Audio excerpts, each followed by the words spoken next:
పేర్లు మార్పు అన్నటువంటిది చంద్రబాబు గారు ఏం ఫార్ములా తీసుకుంటారు, పవన్ కళ్యాణ్ గారు ఏం మాట అంటారు, భారతీయ జనతా పార్టీ ఏమంటుంది చూడాలి. ఎందుకంటే ఇప్పుడు జగన్ పేర్లు ప్రతిదానికి జగనన్న గోరు ముద్ద, జగనన్న డాష్ ముద్ద ఇట్లాంటియే పేర్లని జగనన్న వైఎస్ఆర్, జగనన్న వైఎస్ఆర్.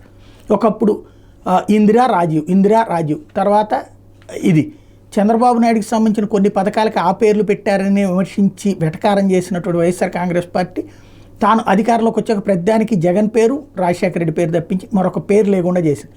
ఇప్పుడు ఈ దశలో కొన్ని పేర్లను మార్చింది కూడా. అప్పుడు ఏది యూనివర్సిటీకి ఎన్టీఆర్ హెల్త్ యూనివర్సిటీ పేరుని మార్చి వైఎస్ఆర్ హెల్త్ యూనివర్సిటీ పెట్టడం లాంటివి చేసుకొచ్చింది. సరే, ఇప్పుడు అది అట్లాంటివి చట్టబద్ధంగానే చేస్తారు. కాకపోతే ఇప్పుడు రకరకాల ఇష్యూస్ తెర మీదకి వస్తున్నాయి. తాజాగా గుంటూరు జిల్లా మంగళగిరి మండలం చినకాకంలోని ఆరోగ్యశ్రీ ట్రస్ట్ కార్యాలయ భవనానికి doctor YSR Aarogyasri health care trust కార్యాలయం పేరుతోన్న బోర్డుని, తాజాగా ఎన్టీఆర్ కార్యాలయం పేరుతోన్న ఫ్లెక్సీని తెలుగుదేశం పార్టీ నేతలు ఏర్పాటు చేశారు. అది పీకేసేసి దీనికి ఎన్టీఆర్ పేరు పెట్టాలని, ఇకపై ఇది ఎన్టీఆర్ పేరుతోనే కొనసాగుతుందని నినాదాలు చేశారు. గతంలో ఎన్టీఆర్ పేరుతో ట్రస్ట్ కార్యకలాపాలు కొనసాగినాయి.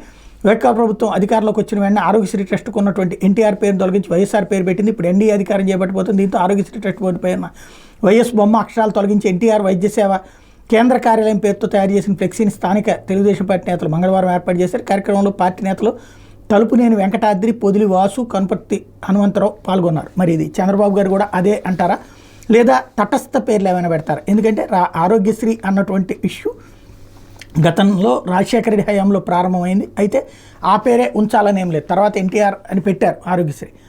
ఇప్పుడు తర్వాతన మళ్ళీ వైఎస్ఆర్ ఆరోగ్యశ్రీ పెట్టారు. అంతకుముందు రాజీవ్ ఆరోగ్యశ్రీ అని ఉండేది కాంగ్రెస్ హయాంలో. రాజీవ్ ఆరోగ్యశ్రీని చంద్రబాబు గారి టైంలో ఎన్టీఆర్ ఆరోగ్యశ్రీ, ఇప్పుడు మళ్ళీ వైఎస్ఆర్ ఆరోగ్యశ్రీ వస్తే ఇప్పుడు పేరు మారుస్తారా చూడాలి.